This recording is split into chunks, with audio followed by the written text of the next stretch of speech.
నటి ప్రత్యూష కేసులో నిందితుడైనటువంటి సిద్ధార్థ్ రెడ్డికి సుప్రీంకోర్టులో చుక్కెదురైందని చెప్పుకోవచ్చు. అయితే ఇప్పటి వరకు కూడా 2002 ఫిబ్రవరి 23న జరిగినటువంటి అయితే ప్రత్యూష అనుమానాస్పద స్థితి మృతి ఉందో దాని పట్ల కూడా 2004లో సిద్ధార్థ్ రెడ్డికి నాంపల్లి కోర్టు 7 సంవత్సరాలు కూడా శిక్ష విధిస్తూ కూడా తీర్పునియడం జరిగింది. అయితే దాని తర్వాత ఈ తీర్పు ఏదైతే ఉందో దీన్ని కూడా సవాల్ చేస్తూ సిద్ధార్థ్ రెడ్డి హైకోర్టుని ఆశ్రయించారు. అయితే దీని తర్వాత కూడా హైకోర్టు ఏదైతే ఉందో సరైన ఆధారాలు లేవు కాబట్టి ఈ కోర్టులో విధించినటువంటి శిక్షను కూడా తగ్గిస్తూ 7 సంవత్సరాల శిక్షను 2 సంవత్సరాలకు తగ్గించడం జరిగింది. అయితే దీన్ని కూడా ఏదైతే హైకోర్టు ఇచ్చినటువంటి తీర్పు ఉందో దాన్ని కూడా సవాల్ చేస్తూ సుప్రీంకోర్టుని ఆశ్రయించడం జరిగింది. అయితే దాని తర్వాత కూడా ఇన్ని సంవత్సరాల సుదీర్ఘ విచారణ తర్వాత కూడా గత సంవత్సరం నవంబర్లో కూడా సుప్రీంకోర్టు ఈ కేసుని రిజాల్వ్ చేయడం జరిగింది. అయితే దీని తర్వాత కూడా ఈ రోజు విచారణ జరిపినటువంటి సుప్రీంకోర్టు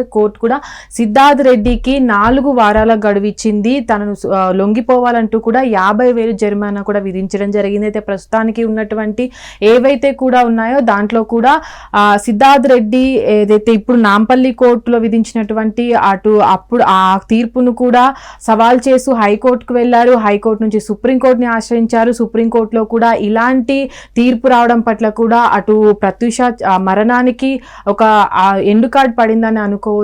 అయితే ఇక్కడ ఉన్నటువంటి తల్లి కూడా అదైతే 2002లో జరిగినటువంటి ఈ కేసు ఉందో దీంట్లో కూడా ప్రత్యూష తల్లి సరోజినీ దేవి కూడా అప్పటి నుంచి కూడా తన కూతురి పైన జరిగినటువంటి ఏదైతే ఉందో దానిపైన పూర్తి విచారణ జరగలేదంటూ కూడా ఆరోపణలు చేస్తూ వస్తున్నారు. తన కూతురు పోస్ట్ మార్టం రిపోర్ట్ ను కూడా అటు కన్సిడర్ చేయలేదంటూ కూడా చెప్పుకురావడం జరుగుతుంది. అయితే ఏదైతే 2002లో జరిగినటువంటి ఈ కేసు ఉందో దాని తర్వాత ఇప్పుడు ప్రభుత్వం కూడా దీన్ని సిబిఐకి అప్పచెప్పింది. అయితే సిబిఐకి అప్పచెప్పిన నేపథ్యంలో కూడా తనకు సిబిఐ కూడా న్యాయం చేయలేదంటూ కూడా తల్లి సరోజినీ దేవి సుప్రీంకోర్టుని ఆశ్రయించడం జరిగింది. దాని తర్వాత కూడా 2012లో ఈ కోర్టు అనేది మళ్ళీ కోర్టులో కూడా సుప్రీంకోర్టులో విచారణ జరిగిన తర్వాత కూడా ఎన్ని రోజులు అంటే దాదాపుగా 2 దశాబ్దాల తర్వాత కూడా ప్రత్యూష కేసు అనేది విచారణ జరగడము, దానిపైన కూడా తుది విచారణ జరగడము, దానిపైన తీర్పు రావడం జరిగింది.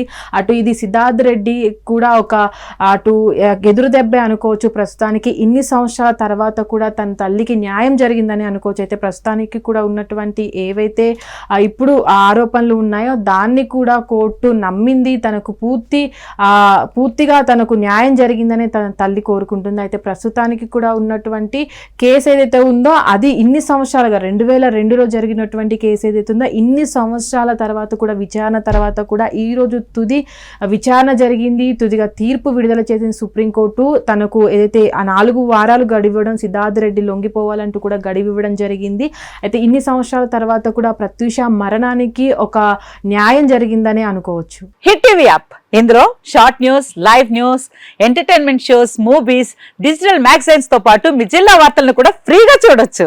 ఇంకెందుకు ఆలస్యం, వెంటనే హిట్ టీవీ యాప్ ని డౌన్లోడ్ చేసుకుని ఫ్రీగా ఎంటర్టైన్మెంట్ పొందండి. Hit TV app. Hit TV app. Please download hit TV app. Hit TV app ని ఫ్రీగా డౌన్లోడ్ చేసుకుని ఎంజాయ్ చేయండి. మీకు నచ్చిన ఎంటర్టైన్మెంట్ కోసం హిట్ టీవీ యాప్ ని ఫ్రీగా డౌన్లోడ్ చేసుకుని ఎంజాయ్ చేయండి. హిట్ టీవీ యాప్ ని డౌన్లోడ్ చేసుకుని ఆస్వాదించండి, ఆశీర్వదించండి. ఇంతమంది సెలబ్రిటీలు హిట్ టీవీ యాప్ ని డౌన్లోడ్ చేసుకోండి అని చెప్తున్నారంటే ఎంత మంచి యాప్ ఆలోచించండి. అమెరికా అమెరికా అమెరికా అమెరికాలో చదవాలనుకునే వాళ్ళకి విశ్వసనీయమైన పేరు మన శౌర్య కన్సల్టెన్సీ. UK లో 1 year masters, UK లో 1 year masters, 2 years work permit up to 5 years visa. Contact Saurya Consultancy. Contact 89851 89851.